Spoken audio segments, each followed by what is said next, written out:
Gjatë vitit që lan pas, 4 muzeet e qytetit të Gurt u vizituan nga rreth 100.000 vizitorë vendas dhe të huaj, duke kthyer Gjirokastrën në një nga destinacionet më të frekuentuara kulturore në jug të vendit.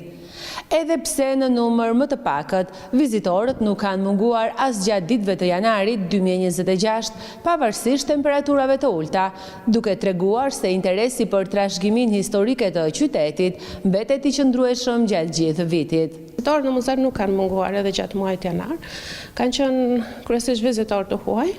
Megjithatë, gjatë fundjavëve kemi pasur një numër të konsiderueshëm edhe vizitorësh vendas. Kalaja në tërësi shfaq një interes për vizitorët. Brenda në muze interes kanë treguar për muzeun historik të qytetit. Atje shpaloset historia e qytetit që nga antikiteti deri në përfundim të periudhës së komunizmit. Megjithatë, interes kanë edhe për burgun e 7 penxherëve dhe për muzeun e armëve. Vizitorët shprehen se Gjirokastra me muzeet e saj mbetet një destinacion tërheqës për historinë dhe kulturën që mbart.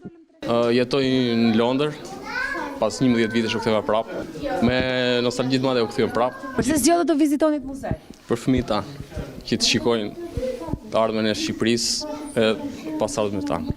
Gjirokastra është një qytet shumë I bukur, më sugjeroj gjithë tjerëve që ta shikojnë. Shumë bukur, kam marrë këtu pra 8 vitesh. Është bërë një ndryshim fantastik. Është mirë të mbajmë këto vlera për gjithë historinë e Gjirokastrës, e gjithë krajinës këthe, gjë fantastike. Shifrat e vizitorëve tregojnë një rritje të interesit për muzeet e qytetit të Gurt krahasuar me vitet e mëparshme.